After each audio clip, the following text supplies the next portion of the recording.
ബഹുമാന്യരായ സത്യവിശ്വാസികളെ, വിശ്വാസിനികളെ, ജീവിതത്തിലെ എല്ലാ മേഖലകളിലും അള്ളാഹുവിന്റെ വിധികളും വിലക്കുകളും പാലിച്ചുകൊണ്ട്, അള്ളാഹുവെ സൂക്ഷിച്ചുകൊണ്ട് തഖ്വയോടുകൂടി ജീവിക്കണമെന്ന് ആദ്യമായി എന്നോടും അനന്തരം നിങ്ങളോടും ഉപദേശിക്കുകയാണ്. എല്ലാവരോടുമായി മുത്തഖീങ്ങളായി ജീവിക്കുവാൻ വസിയ്യത്ത് ചെയ്യുകയാണ്. അല്ലാഹു തആല നമുക്ക് എല്ലാവർക്കും തഖ്വയും ഈമാനുമുള്ള ജീവിതം നൽകി അനുഗ്രഹിക്കുമാറാവട്ടെ. ബഹുമാന്യരായ സഹോദരങ്ങളെ, സഹോദരിമാരെ, പവിത്രമായ മുഹറം മാസത്തിന്റെ ചരിത്ര വിവരണങ്ങളിലൂടെയാണ് നാം കടന്നു പോകുന്നത്. മഹാനായ പ്രവാചകൻ മൂസ അലൈഹിസ്സലാമി അല്ലാഹു തആല രക്ഷപ്പെടുത്തുകയും ഫിർഔനെ ചെങ്കടലിൽ മുക്കി നശിപ്പിക്കുകയും ചെയ്ത ചരിത്രമാണ് കഴിഞ്ഞ ആഴ്ച നമ്മൾ വിശദീകരിച്ചത്. അതിന്റെ അടിത്തറയിലാണ് മുഹറം 9ഉം 10ഉം വിശ്വാസി സമൂഹം ഐച്ഛിക വ്രതമനുഷ്ഠിക്കുന്നതും എന്നും നമ്മൾ വിശദീകരിക്കുകയുണ്ടായി. ബഹുമാന്യരായ സഹോദരങ്ങളെ, സഹോദരിമാരെ, മഹാനായ പ്രവാചകൻ മുഹമ്മദ് നബി സല്ലല്ലാഹു അലൈഹി വസല്ലമയുടെ പൗത്രൻ ഹുസൈൻ റളിയല്ലാഹു അൻഹുവിന്റെ ധീരമായ രക്തസാക്ഷിത്വം നടന്ന മാസം കൂടിയായിരുന്നു മുഹറം. ഇതുപോലുള്ള ഒരു മുഹറം 10-നാണ്, ഇതുപോലുള്ള ഒരു ആശൂറ ദിനത്തിലായിരുന്നു ആ വലിയ സംഭവം ഉണ്ടായത്. പ്രവാചക പൗത്രൻ ഹുസൈൻ ഇബ്നു അലി റളിയല്ലാഹു അൻഹുവിന്റെ ഷഹാദ സംഭവിച്ചത്. മിക്കവാറും എല്ലാ മുഹറമിലും നാം കർബലയെ അനുസ്മരിക്കാറുണ്ട്. ഇന്ന് കർബല പറയാനാണ് ഉദ്ദേശിക്കുന്നത്. അള്ളാഹു തൗഫീഖ് നൽകി അനുഗ്രഹിക്കുമാറാവട്ടെ. കേവലം ചരിത്രം പറയുക എന്നതിനപ്പുറത്ത് അതിൽ നിന്നുള്ള പ്രചോദനങ്ങളും ആധുനികവും സമകാലികവുമായ പാഠങ്ങളും വേർതിരിച്ചു മനസ്സിലാക്കാനാണ് ഇത്തരം വിശദീകരണങ്ങൾ എന്നുകൂടി നമ്മൾ മനസ്സിലാക്കേണ്ടതുണ്ട്. കാരണം ചരിത്രത്തിലൂടെയല്ലാതെ വർത്തമാനം നിലനിൽക്കുകയില്ല എന്നുള്ളതാണ്. ഭാവി രൂപപ്പെടുന്നതും ചരിത്രത്തിലൂടെ മാത്രമാണ്. അതുകൊണ്ട് കർബല പറയപ്പെടേണ്ടുന്ന ചരിത്രം തന്നെയാണ്. സഹോദരങ്ങളെ, സഹോദരിമാരെ, ഹിജറാനന്തരം പ്രവാചകൻ സല്ലല്ലാഹു അലൈഹി വസല്ലമയുടെ നേതൃത്വത്തിൽ അതിമഹത്തായ ഒരു ഇസ്ലാമിക സംസ്കൃതി മദീനയിൽ രൂപം കൊണ്ടു. ജനാധിപത്യത്തിലും കൂടിയാലോചനയിലും അധിഷ്ഠിതമായ ലോകം കണ്ട ഏറ്റവും മനോഹരമായ സാമൂഹിക സംവിധാനമായിരുന്നു, സാമൂഹിക ഘടനയായിരുന്നു അത് എന്ന കാര്യത്തിൽ തർക്കമില്ല. പക്ഷേ ദൗർഭാഗ്യകരമെന്ന് പറയട്ടെ, പ്രവാചകൻ സല്ലല്ലാഹു അലൈഹി വസല്ലമയും സ്വഹാബത്തും വിയർപ്പും രക്തവും നൽകി സംരക്ഷിച്ച ഖിലാഫത്തിന്, സാമൂഹിക വ്യവസ്ഥിതിക്ക് നൂറ്റാണ്ടുകളുടെ ആയുസ് മാത്രമേ ഉണ്ടായുള്ളൂ. സയ്യിദുനാ അലി ഇബ്നു അബീ ത്വാലിബ് റളിയല്ലാഹു അൻഹുവിന്റെ പതിറ്റാണ്ടുകളുടെ ആയുസ് മാത്രമേ ഉണ്ടായുള്ളൂ എന്ന് പറയുന്നതാണ് പൂർണ്ണമായ ശരി. സയ്യിദുനാ അലി ഇബ്നു അബീ ത്വാലിബ് റളിയല്ലാഹു അൻഹുവിന്റെ ഖിലാഫത്തിന് ശേഷം കാര്യങ്ങൾ തകിടം മറിഞ്ഞു. കപടന്മാരുടെയും ജൂതന്മാരുടെയും നിരന്തരമായ ഗൂഢാലോചനയുടെ ഫലമായി ഇസ്ലാമിക സാമൂഹ്യ വ്യവസ്ഥിതി രാജവാഴ്ചയിലേക്ക് വഴിമാറിപ്പോയ ദൗർഭാഗ്യകരമായ സാഹചര്യമുണ്ടായി. അവ്വലു മലിക്കിൻ ഫിൽ ഇസ്ലാം, പ്രവാചക യുഗത്തിന് ശേഷം ഇസ്ലാമിക സമൂഹത്തിൽ വന്ന ആദ്യത്തെ രാജാവ് എന്ന് വിശേഷിപ്പിക്കാൻ കഴിയുന്ന രൂപത്തിൽ മുആവിയ റളിയല്ലാഹു അൻഹു അധികാര സ്ഥാനത്തിലേക്ക് കടന്നു വന്നു. ഇസ്ലാമിക ഘടനയ്ക്ക് സംഭവിച്ച ഏറ്റവും വലിയ പരുക്കായിരുന്നു രാജവാഴ്ച എന്ന് പറയുന്നത്. രാജവാഴ്ചയുടെ ആരംഭം ഇസ്ലാമിക സാമൂഹിക ഘടനയ്ക്ക് സംഭവിച്ച ഏറ്റവും വലിയ പരുക്കായിരുന്നു. സഹോദരങ്ങളെ, മുആവിയ റളിയല്ലാഹു അൻഹുവിന് ശേഷം അധികാരത്തിലേക്ക് വന്നവർ സ്വന്തം പിതാക്കളിൽ നിന്ന് അനന്തര സ്വത്ത് എന്ന പോലെ അധികാരം കടമെടുക്കുന്ന, അതല്ലെങ്കിൽ അനന്തരമെടുക്കുന്ന സാഹചര്യമാണ് ഉണ്ടായത്. ഇന്നും അറബ് ലോകത്ത് ആ അനന്തരം അങ്ങനെ തുടർന്നുകൊണ്ടിരിക്കുന്ന ചിത്രവും നമ്മൾ കണ്ടുകൊണ്ടിരിക്കുന്നു. സഹോദരങ്ങളെ, അമീർ മുആവിയയുടെ അനന്തരഗാമിയായിട്ട് മുസ്ലിം നേതൃത്വത്തിലേക്ക് കടന്നു വന്നത് പ്രവാചകന്റെ പാഠശാലയിൽ നിന്ന് വളർന്ന സാത്വികരും മതഭക്തരുമായ സ്വഹാബിമാർക്ക് ഒരിക്കലും ദഹിക്കാത്ത സുഖലോലുപനും അധർമ്മിയും തമ്മാടിയുമായിരുന്ന യസീദായിരുന്നു. ഒരു ജാഹിലിയ അറബി യുവാവിൽ പ്രകടമാവുന്ന എല്ലാ തിന്മകളും അദ്ദേഹത്തിൽ പ്രകടമായിരുന്നു എന്നാണ് ചരിത്രം. യസീദ് ഇബ്നു മുആവിയ ഒരു ജാഹിലിയ അറബി യുവാവിൽ പ്രകടമായ എല്ലാ തിന്മകളും ഉണ്ടായിരുന്നു. അതുകൊണ്ട് തന്നെ യസീദിനെ ബൈഅത്ത് ചെയ്യാൻ പ്രമുഖരായ പല സ്വഹാബിമാരും കൂട്ടാക്കിയില്ല. ഖിലാഫത്തുർ റാഷിദയുടെ പാരമ്പര്യവും ഖിലാഫത്തുർ റാഷിദയുടെ ചരിത്രവും ഉൾക്കൊണ്ടുകൊണ്ട് കൂടുതൽ തഖ്വയും ഇൽമുമുള്ളവരാണ് ഇസ്ലാമിക ലോകത്തെ നയിക്കേണ്ടത് എന്ന അഭിപ്രായമാണ് പ്രഗത്ഭരായിട്ടുള്ള പല സ്വഹാബിമാരും മുന്നോട്ട് വെച്ചത്. അവരിൽ പല പ്രമുഖരും യസീദ് ഇബ്നു മുആവിയ ബൈഅത്ത് ചെയ്യാൻ മുന്നോട്ട് വന്നില്ല. അങ്ങനെ മുന്നോട്ട് വരാത്ത പ്രമുഖരിൽപ്പെട്ടവരാണ് അബ്ദുറഹ്മാൻ ഇബ്നു അബീ ബക്കർ, അബ്ദുല്ലാഹ് ഇബ്നു സുബൈർ, ഹുസൈൻ ഇബ്നു അലി റളിയല്ലാഹു അൻഹും. ഇവരൊന്നും യസീദിനെ ബൈഅത്ത് ചെയ്യാൻ കൂട്ടാക്കിയില്ല, അതല്ലെങ്കിൽ ബൈഅത്ത് ചെയ്യാൻ വിസമ്മതിച്ചു. ഇസ്ലാമിക ലോകത്ത് ഇൽമിലും തഖ്വയിലും മുൻപന്തിയിൽ നിൽക്കുന്ന ഒരുപാട് ആളുകൾ ഉണ്ടെന്നിരിക്കെ അധർമ്മിയായ ഒരു മനുഷ്യന്റെ നായകത്വം ഇസ്ലാമിക ലോകത്തിന് ആവശ്യമില്ലെന്ന് അവർ തുറന്നു പറഞ്ഞു എന്നുള്ളതാണ് സഹോദരങ്ങളെ. പക്ഷേ പ്രവാചകൻ സല്ലല്ലാഹു അലൈഹി വസല്ലമയുടെ പൗത്രൻ ഹുസൈൻ ഇബ്നു അലി റളിയല്ലാഹു അൻഹുവിന്റെ വിസമ്മതം ഒരിക്കലും തന്നെ യസീദ് ഇബ്നു മുആവിയയ്ക്ക് ഉൾക്കൊള്ളാൻ കഴിയുന്ന കാര്യമായിരുന്നില്ല എന്നുള്ളതാണ്. അബ്ദുറഹ്മാൻ ഇബ്നു അബീ ബക്കർ ആണെങ്കിലും അബ്ദുല്ലാഹ് ഇബ്നു സുബൈർ ആണെങ്കിലും അവരൊക്കെ ബൈഅത്ത് ചെയ്യാൻ വിസമ്മതിച്ചെങ്കിലും അത് അത്ര വലിയ വിഷയമാക്കിയെടുത്തില്ല. എങ്കിൽ പോലും ഹുസൈൻ ഇബ്നു അലി റളിയല്ലാഹു അൻഹു ഇസ്ലാമിക ലോകത്തിന്റെ കണ്ണുലുണ്ണിയായ പ്രവാചകന്റെ പൗത്രൻ തന്നെ ബൈഅത്ത് ചെയ്യാതിരിക്കുക എന്ന് പറയുന്നത് അത് വലിയ ഒരു കുറവായി തന്നെ മുസ്ലിം ലോകം വിലയിരുത്തും എന്ന് യസീദ് മനസ്സിലാക്കി. അങ്ങനെയാണ്, അതിനിടയിലാണ് സഹോദരങ്ങളെ യസീദിന്റെ ഭാഗത്ത് നിന്ന് വലിയ സമ്മർദ്ദങ്ങൾ ഉണ്ടാകുന്നു. ഹുസൈൻ ഇബ്നു അലിയുടെ അടുക്കലേക്ക് നിരന്തരമായ സമ്മർദ്ദങ്ങൾ ഉണ്ടാകുന്നു. ബൈഅത്ത് ചെയ്യണമെന്ന് ആവശ്യപ്പെട്ടുകൊണ്ടുള്ള നിരന്തരമായ സമ്മർദ്ദങ്ങൾ ഉണ്ടാകുന്നു. അതിനിടയ്ക്ക് ഒരു കാര്യം കൂടി സംഭവിച്ചു. ഇറാഖിൽ നിന്ന് മഹാനായ ഹുസൈൻ ഇബ്നു അലി റളിയല്ലാഹു അൻഹുവിനെ പിന്തുണ അറിയിച്ചുകൊണ്ടുള്ള കത്തുകൾ നിരന്തരമായി തുടർച്ചയായിട്ട് ഹുസൈൻ ഇബ്നു അലി റളിയല്ലാഹു അൻഹുവിന് ലഭിക്കുകയാണ്. ഇറാഖിൽ ആളുകൾ അങ്ങേ വരവേൽക്കാൻ തയ്യാറാണ്.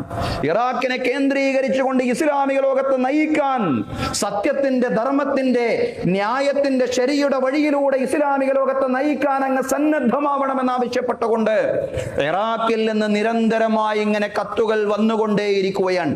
1800ഓളം വരുന്ന കൂഫക്കാർ താങ്കൾ ഖലീഫയാകണമെന്ന് ആഗ്രഹിക്കുന്നു എന്നായിരുന്നു എല്ലാ കത്തുകളുടെയും ഉള്ളടക്കം. അൽ കൂഫിയുല യൂഫി, അൽ കൂഫിയുല യൂഫി.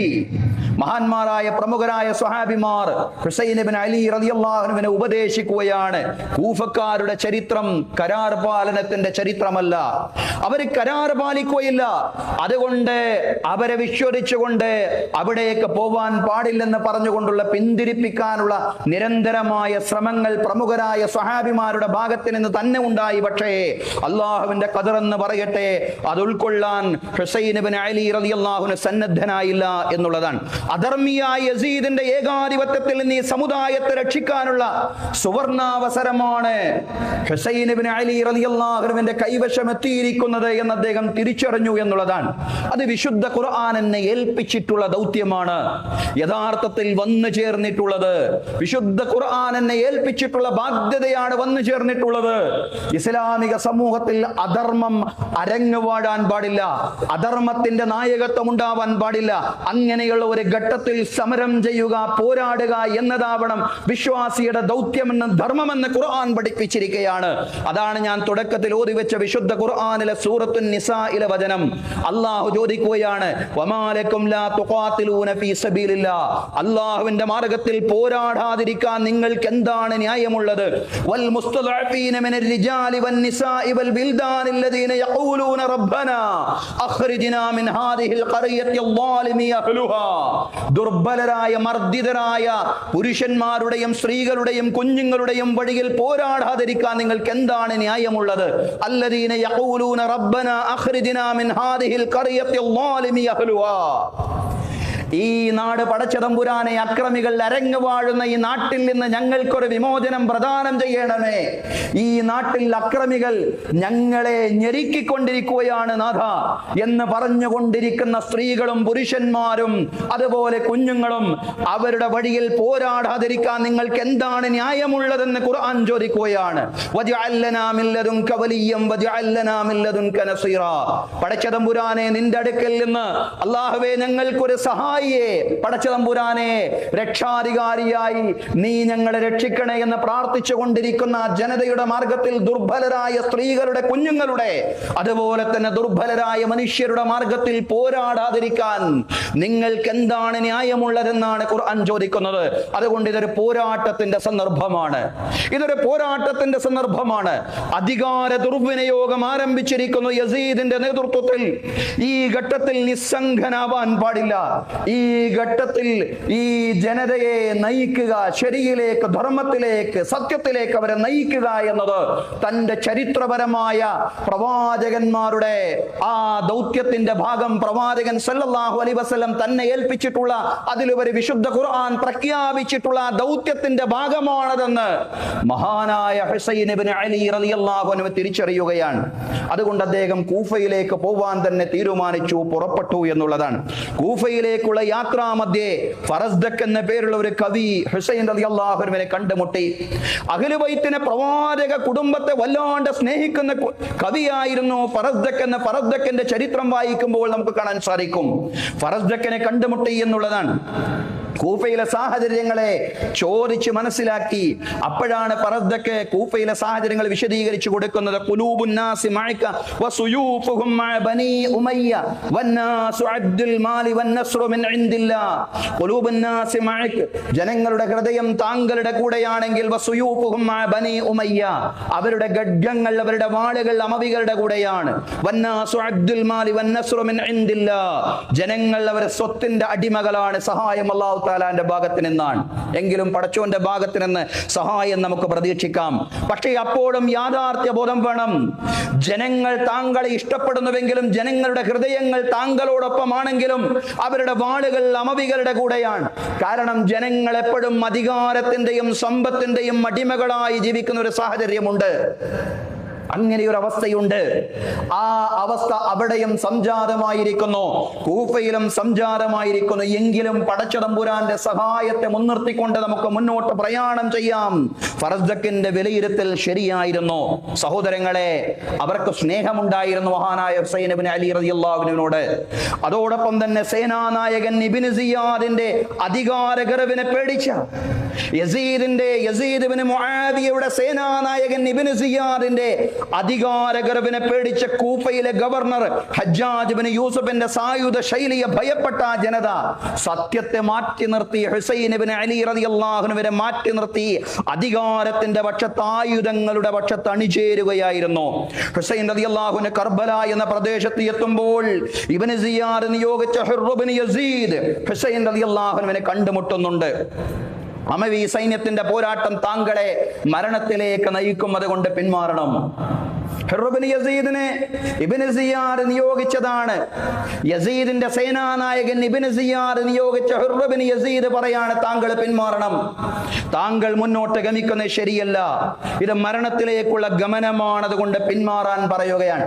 ഈ ഘട്ടത്തിലാണ് ധീരനായിരുന്നു കൊണ്ട് ഹുസൈൻ ഇബ്നു അലി റളിയല്ലാഹു അൻഹു പാടുന്നത്, സഅംലി വമാ ബിൽ മൗതി ആറുൻ അലൽ ഫതാ ഇദാ മാ നബഹത്തൻ വജാഹദ മുസ്ലിമാ വആസർ റിജാലു സ്വാലിഹീന ബിനഫ്സിഹി വഫാറക ഖൗഫൻ അൻ യഈശ വയർഗമ.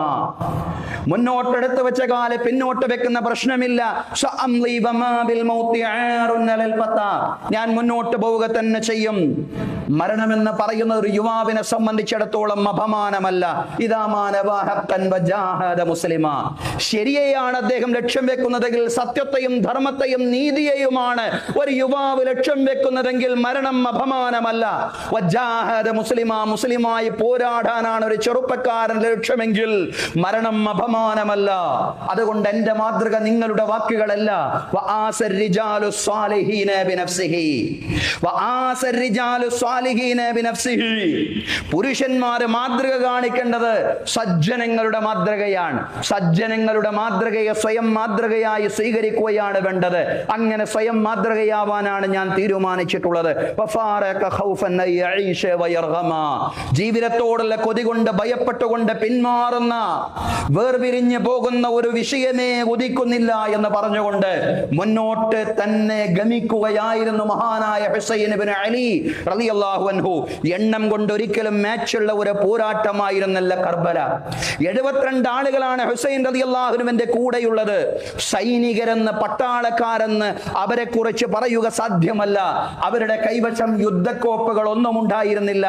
അവർ ലക്ഷ്യം വെച്ചത് നന്മയുടെ നീതിയുടെ ജനാധിപത്യ ഭരണം കൂഫയിൽ കാഴ്ചവെക്കുക എന്നത് മാത്രമാണ്.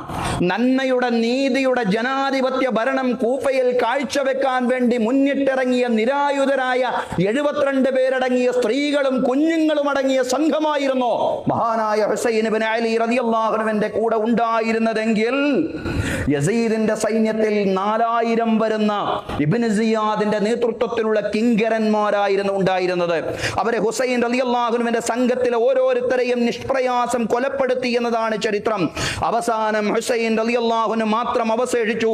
പ്രവാചക പൗത്രനെ നേരിടാൻ കഴിയാതെ ഓരോരുത്തരും പിന്മാറുകയാണ്. പക്ഷേ സേനാനായകൻ ധിക്കാരിയായ ഇബ്നു സിയാദ് പ്രകോപിതനായി. ഈ ഘട്ടത്തിലാണ് എന്താ നിങ്ങൾ പിന്മാറുന്നത് എന്ന് ചോദിച്ചുകൊണ്ട് ഇബ്നു സിയാദ് പ്രകോപിതനായി. ആർക്കും കഴിയുന്നില്ല. അതുകൊണ്ട് ഈ ഹുസൈൻ റളിയല്ലാഹു അൻഹുവിന്റെ സൈന്യത്തിലെ ഓരോരുത്തരുമായിട്ട് മരിച്ചു വീഴുമ്പോഴും രക്തസാക്ഷിയായിട്ട് പിടഞ്ഞു വീഴുമ്പോഴും ഹുസൈൻ റളിയല്ലാഹു അൻഹു മാത്രം അവശേഷിക്കുന്നു. ഹുസൈനെ കൈവെക്കാൻ ആരുടെയും മനസ്സ് വരുന്നില്ല.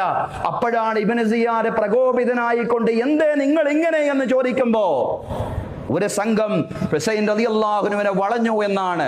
ആട്ടിൻകുട്ടിയെ കണ്ട ചെന്നായിയെ പോലെ തങ്ങളിൽ ആര് വധിക്കണം എന്ന് ചിന്തിക്കാൻ കഴിയാതെ ആരെങ്കിലും വധിച്ചാൽ എന്റെ കയ്യാൽ അത് സംഭവിക്കില്ലല്ലോ എന്നോർത്തുകൊണ്ട് എല്ലാവരും ഹുസൈൻ റളിയല്ലാഹു അൻഹുവിന്റെ ചുറ്റും വളയുകയായിരുന്നു. ഇസ്ലാമിക ലോകത്തിന്റെ കണ്ണിലുണ്ണിയും പ്രവാചക പൗത്രനുമായ ഹുസൈൻ റളിയല്ലാഹു അൻഹുവിനെ അങ്ങനെ നിർഭാഗ്യവാനായ ഒരു മനുഷ്യൻ ഹുസൈൻ റളിയല്ലാഹു അൻഹുവിനെ നേരെ കുന്തമറിഞ്ഞു. ആ മനുഷ്യന്റെ പേര് ശമ്മർ ഇബ്നു ദിൽജൗഷൻ എന്നാണ്. ശമ്മർ ഇബ്നു ദിൽജൗഷൻ എന്ന് പറയുന്ന ഒരു മനുഷ്യൻ ഹുസൈൻ റളിയല്ലാഹു അൻഹുവിന്റെ നേരെ കുന്തമറിഞ്ഞു എന്നുള്ളതാണ്. ഉടനെ ഒരു വിളിയാളമുണ്ടായി. ഹുസൈൻ വീണിരിക്കുന്നു, അവന്റെ തലയറുത്തു മാറ്റുക. സഹോദരങ്ങളെ, ആ സംഭവം നടന്നത് ഒരു മുഹറം 10-ലായിരുന്നു. ആ കർബല ദിനം കൂടിയാണ് ഇന്നത്തെ ദിവസം എന്ന് പറയുന്നത്. രക്തദാഹിയായ ഇബ്നു സിയാദ് തന്റെ വടിയെടുത്തുകൊണ്ട് പ്രവാചക പൗത്രന്റെ മുഖത്ത് കുത്തുന്നുണ്ട്, ചുണ്ടിൽ കുത്തുന്നുണ്ട്. ഇത് കണ്ട് സഹിക്കവയ്യാതെ വയോവൃദ്ധനായ സ്വഹാബി വര്യൻ സെയ്ദ് ഇബ്നുൽ അർഖം റളിയല്ലാഹു അൻഹു അട്ടഹസിക്കുകയാണ്. ഇർഫഇ ഖലീബതക റഅയ്തു റസൂലല്ലാഹി സ്വല്ലല്ലാഹു അലൈഹി വസല്ലം യുഖബ്ബിലു ബൈന ഹാതൈനി ഷഫതൈൻ. സെയ്ദ് ഇബ്നു അർഖം റളിയല്ലാഹു അൻഹു സഹികെട്ടുകൊണ്ട് അട്ടഹസിക്കുകയാണ്.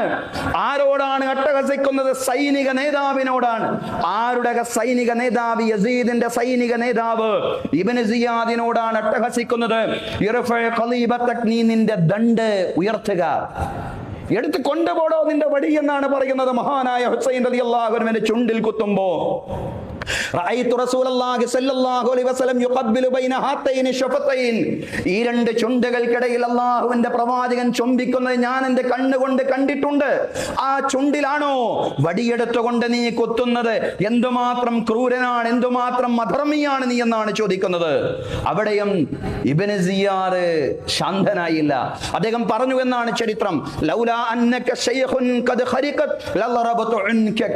നീ പടുവൃദ്ധനായ ഒരു മനുഷ്യനായിരുന്നില്ല എങ്കിൽ നിന്റെയും പെരടി ഞാൻ വെട്ടുമായിരുന്നു. സെയ്ദ് ഇബ്നു അർഖം റളിയല്ലാഹു അൻഹു വരെ നോക്കിക്കൊണ്ട്, വയോവൃദ്ധനായ സ്വഹാബിയെ നോക്കിക്കൊണ്ട് പറയാണ്, താങ്കൾ ഒരു പടുവൃദ്ധനായിരുന്നില്ല എങ്കിൽ താങ്കളുടെ കഴുത്തും ഞാൻ വെട്ടുമായിരുന്നു.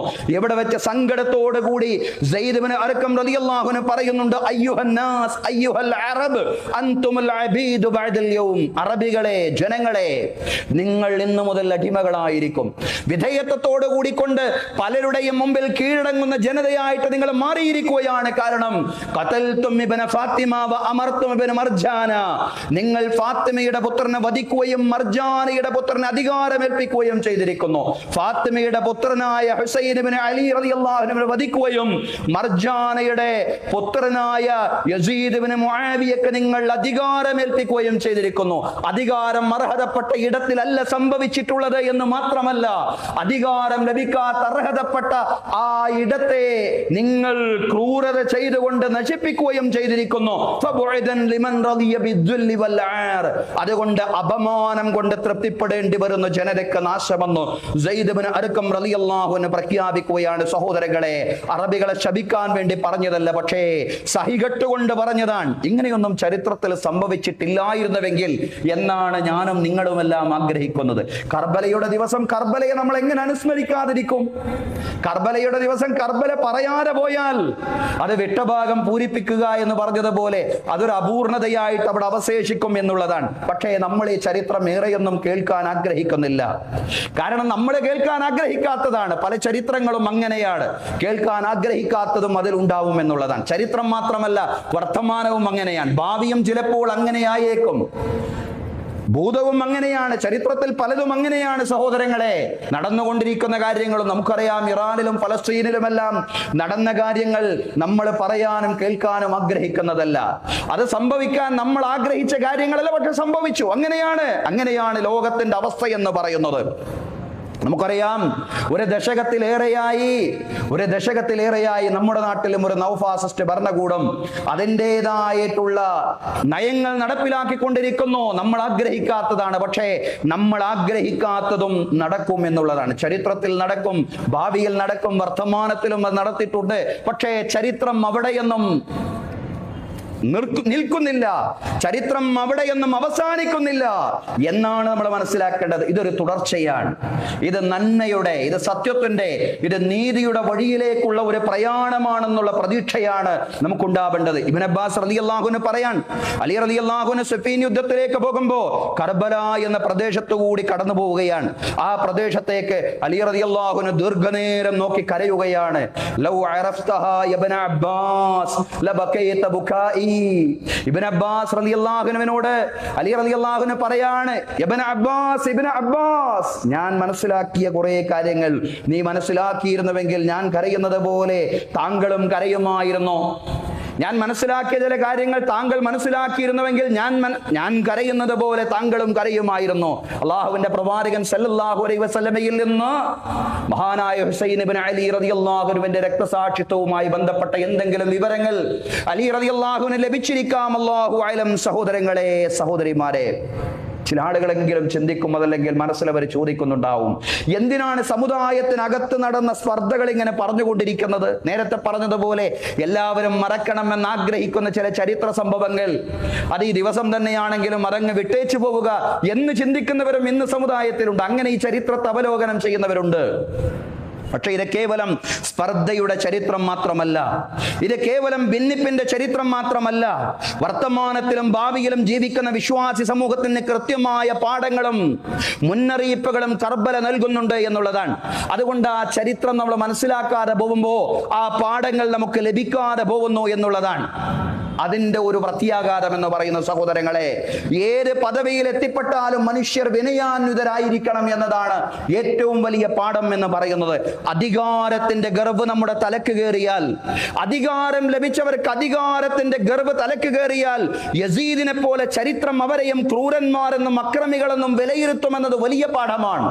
അധികാരത്തിന്റെ ഗർവ് തലക്ക് കയറാൻ പാടില്ല എന്നുള്ളതാണ്. ഒരു വേള ചിന്തിക്കണം, എന്തിന് എല്ലാവരും ഉപദേശിച്ചിട്ടും തോറ്റുപോകുമെന്ന് ഭയപ്പെട്ടിട്ടും ഹുസൈൻ റളിയല്ലാഹു അൻഹു കൂഫയിലേക്ക് പുറപ്പെട്ടു. പ്രവാചകന്റെ ചുമലിൽ വളർന്ന ഒരു കുഞ്ഞിനെ, ഒരു ചെറുപ്പക്കാരന് പാർലമെന്ററി വ്യാമോഹം, അധികാരത്തോടുള്ള ആഗ്രഹം ഉണ്ടാവുമെന്ന് നമ്മൾ ചിന്തിക്കുന്നുണ്ടോ? ഒരിക്കലുമില്ല. അധികാരത്തോടുള്ള വ്യാമോഹമായിരുന്നില്ല കർബലയിലേക്ക് മഹാനായ പ്രവാചകൻ സല്ലല്ലാഹു അലൈഹി വസല്ലമയുടെ പൗത്രൻ ഹുസൈൻ ഇബ്നു അലി റളിയല്ലാഹു അൻഹുവിനെ നയിച്ചത് എന്ന് തന്നെ നമ്മൾ മനസ്സിലാക്കണം. മറിച്ച് ഹുസൈൻ റളിയല്ലാഹു അൻഹു സാമൂഹിക വ്യവസ്ഥിതി പൊളിച്ചെഴുതിയ ഘട്ടത്തിൽ തിരുത്തൽ ശക്തിയായിട്ട് മാറുകയായിരുന്നു.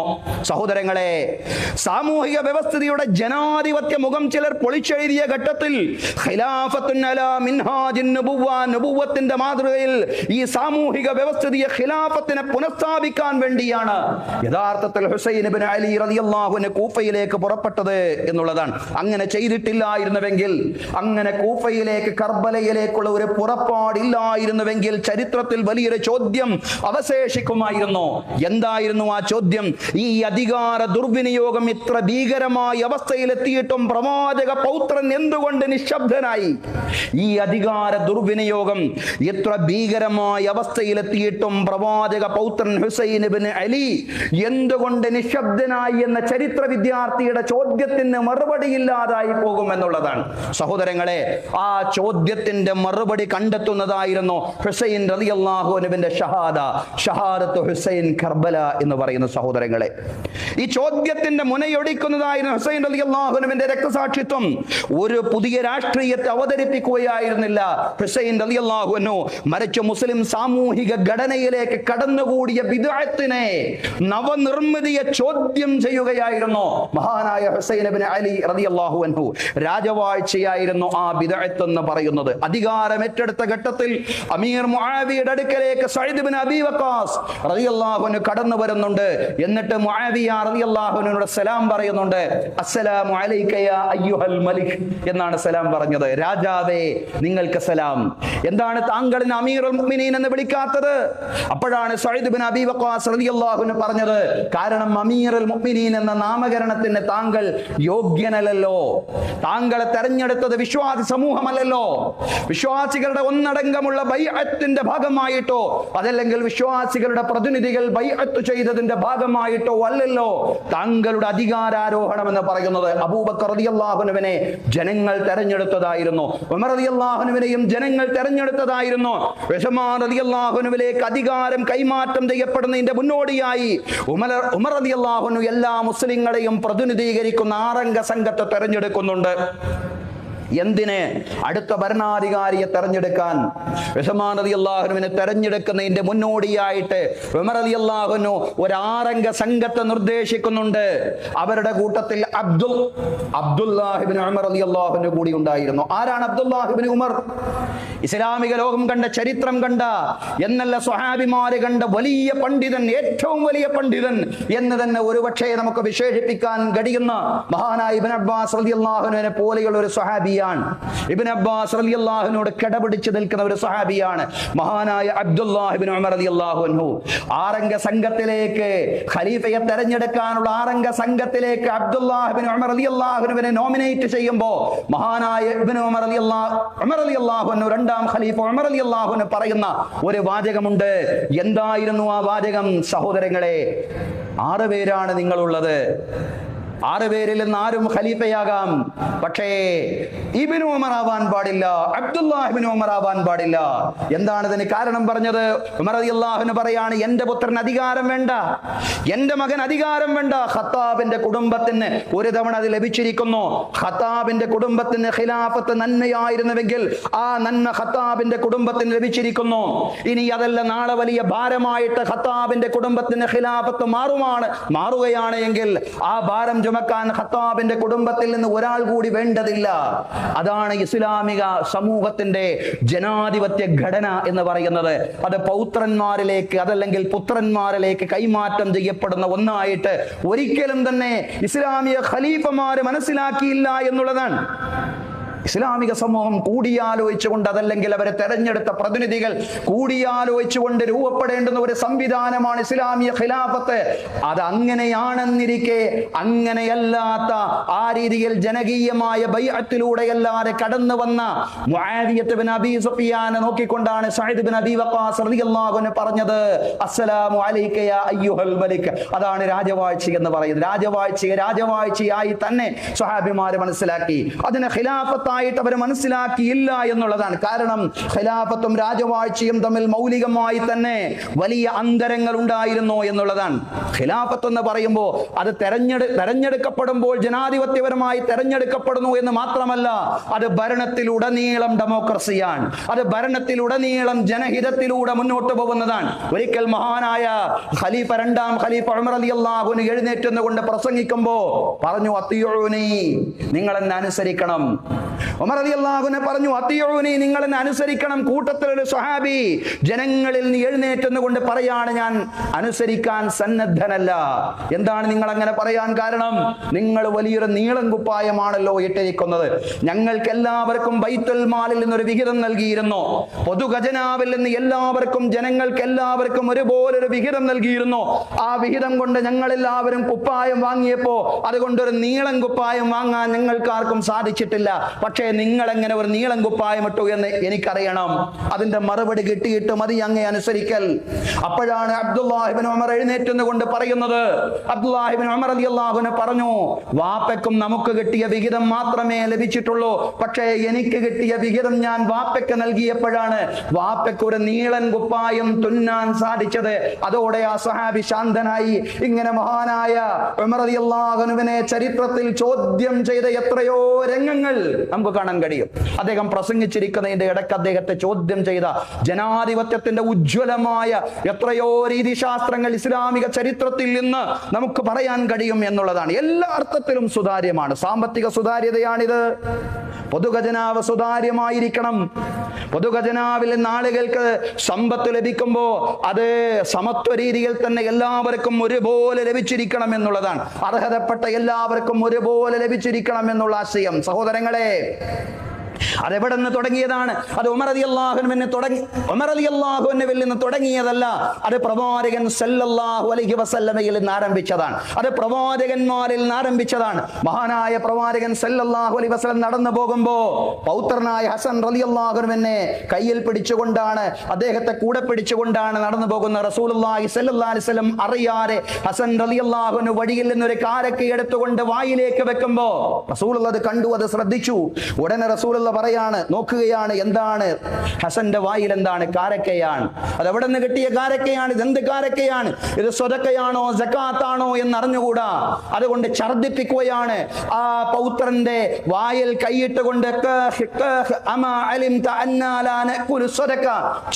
ഛർദിക്ക്, നിനക്കറിയില്ലേ നമ്മൾ പ്രവാചക കുടുംബം ദാനധർമ്മങ്ങൾ ഭക്ഷിക്കുകയില്ലെന്ന്. ആളുകൾ വല്ല ഗിഫ്റ്റും നൽകി കഴിഞ്ഞാൽ അത് ഭക്ഷിക്കാം. ഹദിയെ പ്രവാചക കുടുംബത്തിനുള്ള സദക്കയില്ല എന്നതാണ് കർമ്മശാസ്ത്രം എന്ന് പറയുന്നത്. സദക്കയോ സകാത്തോ പ്രവാചക കുടുംബത്തിനില്ല എന്നുള്ളതാണ്. ഹദിയ മാത്രമേ അവർക്ക് സ്വീകരിക്കാൻ പാടുള്ളൂ. പക്ഷേ അറിഞ്ഞുകൂടല്ലോ ഇതെന്താണ്, ഇതേത് സ്വത്തിൽ നിന്നുള്ളതാണെന്ന്. അതുകൊണ്ട് ഛർദിപ്പിക്കുകയാണ്. ഇസ്ലാമിക സാമ്പത്തിക വ്യവസ്ഥിതി അതിനു മാത്രം സുതാര്യമായിരുന്നു പ്രവാചകന്റെ കാലഘട്ടത്തിലും ഖിലാഫത്തുർ റാഷിദയുടെ കാലഘട്ടത്തിലും.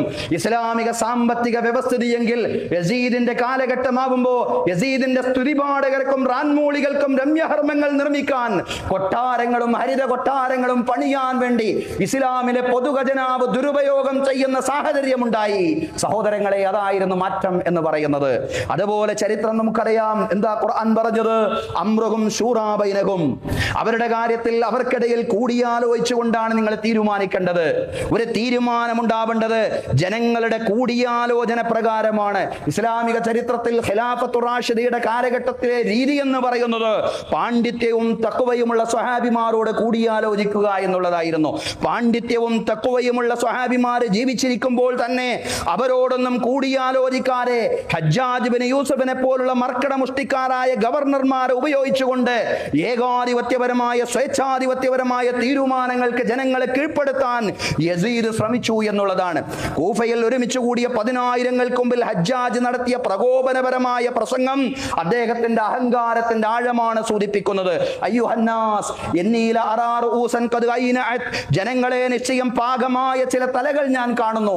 ബൈഅത്ത് ചെയ്യാത്ത യസീദിനെ ബൈഅത്ത് ചെയ്യാത്ത ജനങ്ങളോട് പ്രകോപിതനായി ഹജ്ജാജ് പറയാണ്, പാകമാവാത്ത ചില തലകളെ ഞാൻ കാണുന്നുണ്ട്. വഹാന ഖിതാഫുഹാ വഇന്നീ ലസാഹിബാ. അതിനെ പറിച്ചെടുക്കാൻ അടുത്തിരിക്കുന്നു. നിങ്ങൾ ബൈഅത്ത് ചെയ്യുന്നില്ല എങ്കിൽ അതിനെ പറിച്ചെടുക്കുന്നയാൾ ഞാൻ തന്നെ ആയിരിക്കുമെന്ന പ്രകോപനപരമായ രീതിയിൽ നിരന്തരമായി പ്രസംഗിക്കുകയാണ്. സഹോദരങ്ങളെ, ഇത്തരം വഷളായ അവസ്ഥയിലേക്ക് ഭരണ സംവിധാനം വ്യതിചലിച്ചപ്പോ 3 വഴികളായിരുന്നു പ്രവാചക പൗത്രൻ ഹുസൈൻ ഇബ്നു അലി റളിയല്ലാഹു അൻഹുവിന് മുമ്പിൽ ഉണ്ടായിരുന്നത്. ഒന്ന്, യസീദിന്റെ കീഴിൽ ഏതെങ്കിലും ഒരു പ്രദേശത്തിന്റെ ഗവർണർ പദവി ഏറ്റെടുത്ത് അധികാരത്തിന്റെ മധുരം ആസ്വദിച്ചുകൊണ്ട് കഴിഞ്ഞുകൂടുക എന്നുള്ളതാണ്. പ്രവാചക പൗത്രൻ ഏത് പദവി ചോദിച്ചാലും കൊടുക്കാനും യസീദ് തയ്യാറായിരിക്കും. അധികാരത്തിന്റെ മാധുര്യം ആസ്വദിച്ചുകൊണ്ട് കഴിഞ്ഞുകൂടുക എന്നതായിരുന്നു ഒന്നാമത്തെ വഴി എന്ന് പറയുന്നത്. ഹുസൈൻ റളിയല്ലാഹു അൻഹുവിന്റെ മുമ്പിൽ മുമ്പിൽ ഉണ്ടായിരുന്ന ഒന്നാമത്തെ വഴി അതാണ്. രണ്ടാമത്തെ വഴി എന്ന് പറയുന്നത് അധികാര രാഷ്ട്രീയത്തിൽ നിന്നൊക്കെ പൂർണ്ണമായും വിട്ടുനിന്നുകൊണ്ട് വിരക്തിയുടേതായിട്ടുള്ള ഒരു ജീവിതം നയിക്കുക. എന്നാൽ ഈ വഴികളൊന്നും ശരിയല്ലെന്നും അധർമ്മത്തിന്റെ മുമ്പിൽ ഒരു ക്രിയാത്മക പ്രതിപക്ഷമായി എഴുന്നേറ്റ് നിൽക്കുക എന്ന മൂന്നാമത്തെ വഴിയാണ് തന്റെ ചരിത്രപരമായ ദൗത്യമെന്നും ഹുസൈൻ റളിയല്ലാഹു അൻഹു തിരിച്ചറിയുന്നു. അഫ്ദലുൽ ജിഹാദി കലിമത്തു അദ്ലിൻ ഇൻദ സുൽത്താനിൻ ജായിർ, അഫ്ദലുൽ ജിഹാദി കലിമത്തു ഹഖ്ഖിൻ ഇൻദ സുൽത്താനിൻ ജായിർ. അക്രമിയായ ഭരണാധികാരിയുടെ മുമ്പിൽ നീതിയുടെ സത്യത്തിന്റെ വചനം പറയലാണ് ഏറ്റവും ഉത്കൃഷ്ടമായ ധർമ്മസമരമെന്നാണ് തന്റെ വല്ലുപ്പയായ പ്രവാചകൻ സല്ലല്ലാഹു അലൈഹി വസല്ലമയിൽ നിന്ന് മഹാനായ ഹുസൈൻ ഇബ്നു അലി റളിയല്ലാഹു അൻഹു പഠിച്ച പാഠമെന്ന് പറയുന്നത് അക്രമത്തിനും തിന്മകൾക്കുമെതിരെ മൗനം പാലിക്കരുതെന്നാണ്, നിശബ്ദരാവരുതെന്നാണ്. ഓരോ കാലഘട്ടത്തിലെയും വിശ്വാസികൾക്ക് കർബല നൽകുന്ന പാഠം. മൻ റആ മിൻകും മുൻകറൻ ഫൽയുഗയ്യിറുഹു ബിയദിഹി ഫഇല്ലം യസ്തതി ഫബിലിസാനി ഫഇല്ലം യസ്തതി ഫബിഖൽബി വദാലിക അദ്അഫുൽ ഈമാൻ. നിങ്ങളിൽ ഒരാൾ ഒരു തിന്മ കണ്ടാൽ അയാള് തന്റെ ശക്തി കൊണ്ട് അത് തടയണം. അതിനുള്ള ശക്തി അയാൾക്കില്ലെങ്കിൽ നാവ് കൊണ്ട് പറയുകയെങ്കിലും വേണം. അതിനും കഴിയുന്നില്ല എങ്കിൽ ഹൃദയം കൊണ്ട് ആ തിന്മയെ വെറുക്കുകയെങ്കിലും വേണം എന്നുള്ളതാണ് സഹോദരങ്ങളെ റസൂൽ കരീം സല്ലല്ലാഹു അലൈഹി വസല്ലമയുടെ അധ്യാപനം എന്ന് പറയുന്നത്. നന്മകളെ അംഗീകരിച്ചു കൊണ്ട് തന്നെ തിന്മകൾക്കെതിരെ പോരാടുക എന്നുള്ളതാണ്. അതല്ലെങ്കിൽ വിയോജിപ്പുകൾ ശക്തമായി രേഖപ്പെടുത്തുക എന്നതാവണം വിശ്വാസിയുടെ നയവും സമീപനവും. നന്മകൾ അംഗീകരിച്ചുകൊണ്ട് തന്നെ വിയോജിപ്പുകൾ രേഖപ്പെടുത്തേണ്ടിടത്ത് രേഖപ്പെടുത്തുക എന്നതാവണം വിശ്വാസിയുടെ സമീപനം. സഹോദരങ്ങളെ, സഹോദരിമാരെ, ലഹരിക്കെതിരെയുള്ള ഓപ്പറേഷനുകൾ ശക്തമായിട്ട് പിന്തുണയ്ക്കേണ്ടതാണ്. എന്ന് അന്താരാഷ്ട്ര ലഹരി വിരുദ്ധ ദിനമാണ്. ലഹരിക്കെതിരെയുള്ള ഓപ്പറേഷനുകൾ ശക്തമായിട്ട് പിന്തുണയ്ക്കേണ്ടതാണ്. കാരണം ലഹരി മാഫിയകളുടെ മായാവലയത്തിൽ നിന്ന് നമ്മുടെ യുവതലമുറയെ രക്ഷപ്പെടുത്തുക എന്നുള്ളത് നമ്മുടെ എല്ലാം സാമൂഹിക ബാധ്യതയാണ്. അതിനെ നമ്മൾ ശക്തമായിട്ട് പിന്തുണയ്ക്കുമ്പോഴും മദ്യം വ്യാപിപ്പിക്കാനുള്ള ശ്രമങ്ങൾ ഏത് കോണിൽ നിന്നുണ്ടായാലും ശക്തമായിട്ട് വിയോജിക്കുവാൻ തയ്യാറാവണം എന്നുള്ളതാണ്. അത് വീര്യം കുറഞ്ഞ മദ്യമാണെങ്കിലും വീര്യം കൂടിയ മദ്യമാണെങ്കിലും അതാണ് ഇസ്ലാമിന്റെ നിലപാട്. കുല്ലു മുസ്കിരിൻ കസീറുഹു ഔ ഖലീലുഹു ഹറാം. ലഹരി ഉണ്ടാക്കുന്നത് അത് കുറഞ്ഞ അളവിലാണെങ്കിലും കൂടിയ അളവിലാണെങ്കിലും അത് നിഷിദ്ധമാണ്. അതുകൊണ്ട് നമ്മുടെ നിലപാട് വ്യക്തമാവണം എന്നുള്ളതാണ്. വിദ്യാഭ്യാസ രംഗത്തുള്ള നവഫാസിസ്റ്റ് അജണ്ടകൾക്ക് PM ശ്രീ പോലുള്ളവർക്ക് കീഴ്പ്പെടാനുള്ള ശ്രമങ്ങൾക്കെതിരിലും നാം ശക്തമായി വിയോജിക്കുകയും ജനാഭിപ്രായങ്ങൾ രൂപപ്പെടുത്തുകയും ചെയ്യണം എന്നുള്ളതാണ്. തീർച്ചയായും ജനങ്ങളുടെ ശക്തമായ വിയോജിപ്പുകളും പ്രതിഷേധങ്ങളുമെല്ലാം ഭരണകൂടങ്ങളെ ശരിയായ ദിശയിലേക്ക് നയിച്ചേക്കും. ഇനി ഭരണകൂടങ്ങൾ ശരിയായ ദിശയിലേക്ക് നയിക്കപ്പെടുന്നില്ല എങ്കിലും നമ്മുടെ വിയോജിപ്പുകൾ പാഴായി പോകുന്നില്ല. കാരണം നമുക്ക് റബ്ബിന്റെ മുമ്പിൽ മറുപടി ഉണ്ടാവണം. എന്തുകൊണ്ട് നീ നിശബ്ദനായി എന്ന് ചോദിക്കേണ്ടുന്ന അതല്ലെങ്കിൽ ആ ഒരു ചോദ്യം നമുക്കിടയിലേക്ക് നാളെ വരുന്ന ഒരവസ്ഥ ഉണ്ടാവാൻ പാടില്ല. അതുകൊണ്ട് മഗ്ദിറത്തൻ ഇലാ റബ്ബിക്കും ഖുർആൻ പറയുന്നുണ്ട്, നിങ്ങളുടെ രക്ഷിതാവിന്റെ അടുക്കൽ നിങ്ങൾക്ക് എന്താണ് കാരണം ബോധിപ്പിക്കേണ്ടതുണ്ട്. ഞാൻ ആ ദൗത്യം നിർവഹിച്ചിട്ടുണ്ട്, എന്റെ ചുമതല ഞാൻ നിർവഹിച്ചിട്ടുണ്ട് എന്ന് എന്റെ രക്ഷിതാവിന്റെ അടുക്കൽ പറയാൻ എനിക്ക് സാധ്യമാവണം എന്നുള്ളതാണ്. അങ്ങനെ പറയാൻ കഴിയുന്നതാവണം നിന്റെ ജീവിതമെന്നാണ് കർബല നമ്മെ പഠിപ്പിക്കുന്നത്. തിന്മയ്ക്കും അധർമ്മത്തിനും അസത്യത്തിനും അനീതിക്കും അധികാര ദുർവിനിയോഗത്തിനും കീഴ്പ്പെടാതെ ഭൗതികമായ ലാഭനഷ്ടങ്ങൾ ഭയപ്പെടാതെ മനുഷ്യ നന്മയും പരലോക മോക്ഷവും ലക്ഷ്യമാക്കി പോരാടുക എന്ന പാഠമാണ് കർബല ആത്യന്തികമായിട്ട് നൽകുന്ന. സഹോദരങ്ങളെ, ചരിത്രത്തിൽ നിന്ന് പാഠം ഉൾക്കൊള്ളാൻ നാഥൻ നമുക്കെല്ലാവർക്കും തൗഫീഖ് നൽകി അനുഗ്രഹിക്കുമാറാവട്ടെ. അഖൂലു ഖൗലി ഹാദാ വഅസ്തഗ്ഫിറുല്ലാഹ ലീ വലക്കും. ഇന്നല്ലാഹ വമലായികതഹു യുസല്ലൂന അലൻ നബി യാ അയ്യുഹല്ലദീന ആമനൂ സ്വല്ലൂ അലൈഹി വസല്ലിമൂ തസ്ലീമാ.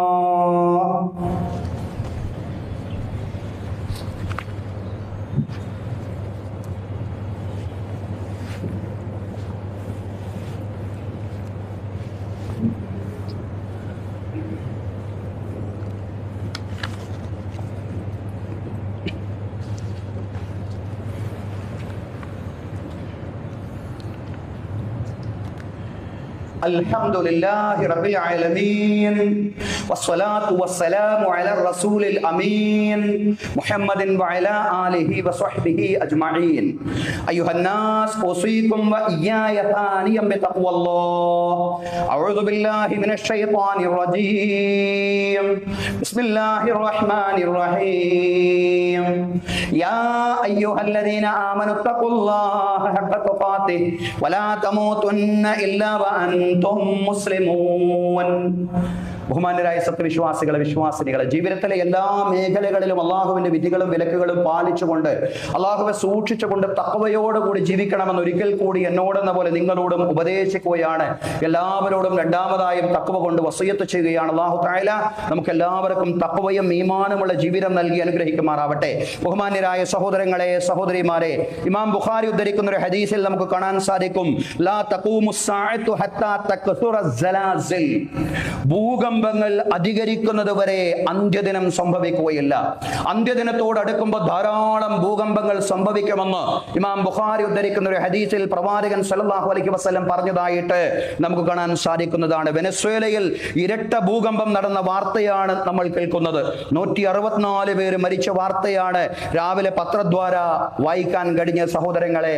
മരണസംഖ്യ ഇനിയും കൂടിയിട്ടുണ്ടാവും. ഇനിയും കൂടുതൽ മരണങ്ങളും അപകടങ്ങളും സംഭവിക്കാത്ത രീതിയിൽ അല്ലാഹു ദുരിതാശ്വാസ പ്രവർത്തനങ്ങളെ വിജയത്തിലേക്ക് എത്തിക്കുമാറാവട്ടെ. ഈ ദുരന്തത്തെ അതിജീവിക്കുവാനുള്ള ശേഷി അല്ലാഹു ആ ജനതയ്ക്ക് പ്രദാനം ചെയ്യുമാറാവട്ടെ. ഇതുപോലുള്ള ദുരന്തങ്ങളിൽ നിന്ന് നാം അടക്കമുള്ള ലോകത്തിലെ എല്ലാവരെയും അല്ലാഹു രക്ഷപ്പെടുത്തി അനുഗ്രഹിക്കുമാറാവട്ടെ. അല്ലാഹു നമ്മെ ഇവിടെ ഒരുമിച്ച് കൂട്ടിയതുപോലെ നാളെ അവന്റെ നിരവധി അനുഗ്രഹങ്ങൾ നിറഞ്ഞ ജന്നാത്തുൽ ഫിർദൗസിലും ഒരുമിച്ച് കൂട്ടുമാറാവട്ടെ. അല്ലാഹു തആല നമ്മുടെ എല്ലാ പ്രവർത്തനങ്ങളും അവന്റെ പ്രീതിയിലും അവന്റെ പൊരുത്തത്തിലുമാക്കി തീർക്കുമാറാവട്ടെ. നമ്മിൽ നിന്ന് മരണപ്പെട്ടു പോയ നമ്മുടെ മാതാപിതാക്കൾ, ബന്ധുമിത്രാദികൾ, അയൽവാസികൾ എല്ലാവർക്കും അല്ലാഹു മഗ്ഫിറത്തും റഹ്മത്തും പ്രദാനം ചെയ്യുമാറാവട്ടെ. അവരുടെയും നമ്മുടെയും ബർസഖി ജീവിതം അല്ലാഹു വിശാലമാക്കി തരുമാറാവട്ടെ, വിശാലമാക്കി കൊടുക്കുമാറാവട്ടെ. അല്ലാഹുവിന്റെ അർശിന്റെ രാജസിംഹാസനത്തിന്റെ നിഴൽ നേടിയെടുക്കുന്നവരിലും അതുപോലെ തന്നെ റസൂലുള്ളാഹി സ്വല്ലല്ലാഹു അലൈഹി വസല്ലമയുടെ ശഫാഅത്തുൽ ഉലമായുടെ ഭാഗമാവുന്നവരിലും റസൂലുള്ളാഹി സ്വല്ലല്ലാഹു അലൈഹി വസല്ലമയുടെ കരങ്ങളിൽ നിന്ന് ഹൗലുൽ കൗസറിന്റെ മഹത്തായ പാനീയം വാങ്ങിച്ചു കുടിക്കുന്നവരിലും വലത് കൈയിൽ ഗ്രന്ഥം നേടിയെടുക്കുന്നവരിലും സിറാത്തിലൂടെ മിന്നൽ വേഗത്തിൽ പ്രയാണം ചെയ്യുന്നവരിലും ഫിർദൗസിൽ പ്രവാചകന്മാരോടൊപ്പം, സുദ്ദീഖുകളോടൊപ്പം, ശുഹദാക്കളോടൊപ്പം, സാലിഹീങ്ങളോടൊപ്പം, മാതാപിതാക്കളോടൊപ്പം, മക്കളോടൊപ്പം ശാശ്വതമായി സംഗമിക്കുന്നവരിലും റബ്ബ് തആല നമ്മെ എല്ലാവരെയും നമ്മിൽ നിന്ന് മരണപ്പെട്ടു പോയവരെയും അല്ലാഹു തആല ഉൾപ്പെടുത്തി അനുഗ്രഹിക്കുമാറാവട്ടെ. ഭൂകമ്പങ്ങളിൽ മരണപ്പെട്ടു പോയ ആളുകൾ അല്ലാഹു തആല അവർക്കും മഗ്ഫിറത്തും റഹ്മത്തും പ്രദാനം ചെയ്യുമാറാവട്ടെ. അല്ലാഹു നമ്മുടെ ഭാര്യാസന്താനങ്ങളിൽ കൺകുളിർമ പ്രദാനം ചെയ്യുമാറാവട്ടെ. അല്ലാഹു തആല നമ്മുടെ മക്കളെ സജ്ജനങ്ങളാക്കി മാറ്റുമാറാവട്ടെ. ഭാര്യ ഭർത്താക്കന്മാർക്കിടയിൽ അല്ലാഹു പരസ്പര സ്നേഹം അതുപോലെ തന്നെ ഐക്യവും ശക്തിപ്പെടുത്തി അനുഗ്രഹിക്കുമാറാവട്ടെ. ദൗർഭാഗ്യകരമായ ത്വലാഖ്, ഖുൽഅ്, ഫസ്ഖുകളിൽ നിന്ന് എല്ലാ കുടുംബങ്ങളെയും അല്ലാഹു തആല രക്ഷപ്പെടുത്തുമാറാവട്ടെ. നമ്മുടെ മക്കൾക്ക് ഉയർന്ന വിദ്യാഭ്യാസവും ഉന്നതമായ ജീവിത സാഹചര്യങ്ങളും അല്ലാഹു തആല ഒരുക്കി കൊടുക്കുമാറാവട്ടെ. നമ്മുടെ മുതിർന്ന പൗരന്മാർ, നമ്മുടെ മാതാപിതാക്കൾ, അവർക്ക് ആരോഗ്യത്തോടു കൂടിയുള്ള ദീർഘായുസ് നൽകി അല്ലാഹു അവരെ പ്രത്യേകം അനുഗ്രഹിക്കുമാറാവട്ടെ. അപകട മരണങ്ങളിൽ നിന്നും, പെട്ടെന്നുള്ള മരണങ്ങളിൽ നിന്നും, മാരകമായ രോഗങ്ങളിൽ നിന്നും, മറ്റെല്ലാ ദുരിതങ്ങളിൽ നിന്നും, പ്രയാസങ്ങളിൽ നിന്നും, പരീക്ഷണങ്ങളിൽ നിന്നും അല്ലാഹു നമ്മെ എല്ലാവരെയും നമ്മോട് ബന്ധപ്പെട്ടവരെയും രക്ഷപ്പെടുത്തി അനുഗ്രഹിക്കുമാറാവട്ടെ. പടച്ചവനെ, ഞങ്ങളുടെ എല്ലാ സദുദ്ദേശങ്ങളെയും നീ സഫലീകരിച്ച് തരണമേ റബ്ബേ. അല്ലാഹുവേ, കടങ്ങളിൽ നിന്നും സാമ്പത്തിക ബാധ്യതകളിലും ഞങ്ങളുടെ പിരടികളെ നീ മോചിപ്പിക്കണമേ റബ്ബേ. അല്ലാഹുവേ, ഇറാനിലും ഫലസ്തീനിലും ലോകത്തുടനീളമുള്ള മർദ്ദിത ജനവിഭാഗങ്ങളെ മുഴുവൻ പടച്ചതമ്പുരാനെ നീ സഹായിക്കണമേ റബ്ബേ. അല്ലാഹുവേ, നീ രക്ഷകനാവേണമേ റബ്ബേ. അല്ലാഹുവേ, നീ സഹായിയാകണമേ തമ്പുരാനെ. പടച്ചവനെ, ഞങ്ങൾ നിന്നെ വിളിക്കുകയാണ്. നിന്നെ അല്ലാ എന്ന് വിളിക്കാൻ നിനക്ക് കോടാനക്കോടി ദാസന്മാരുണ്ട്. പടച്ചവനെ, ഞങ്ങൾക്ക് അല്ലാ എന്ന് വിളിക്കാൻ ഉടമസ്ഥനായി, റബ്ബായി, നാഥനായി നീ മാത്രമേ ഉള്ളൂ. അല്ലാഹുവേ, ഞങ്ങളുടെ സദുദ്ദേശങ്ങളെ നീ സഫലീകരിച്ച് തരണമേ നാഥ. അല്ലാഹുമ്മ റബ്ബ അൻ അബീ ബക്കർ വഉമർ വഉസ്മാൻ വഅലി വഅൻ ബഖിയത്തി സ്വഹാബത്തി വസ്വഹാബിയത്തി കുല്ലിഹിം അജ്മഈൻ. അല്ലാഹുമ്മ ഗ്ഫിർ ലിൽ മുഅ്മിനീന വൽ മുഅ്മിനാത്ത് വൽ മുസ്ലിമീന വൽ മുസ്ലിമാത്ത് അൽ അഹ്യാ മിൻഹും വൽ അംവാത്ത് ഇന്നക മുജീബു ദഅവാതി യാ ഖാദിയൽ ഹാജാത്ത്. اللهم اجرنا من النار اللهم اجرنا من النار اللهم اجرنا من النار اللهم لا تعذبنا بالنار ولا تجعلنا من حطب النار انها بئس الدار وبئس المثوى وبئس القرار اللهم لا تجعل في قلوبنا غلا للذين امنوا ربنا انك انت رؤوف رحيم ربنا آتنا في الدنيا حسنه وفي الاخره حسنه وقنا عذاب النار وصلى الله على سيدنا محمد وعلى اله وصحبه اجمعين والحمد لله رب العالمين.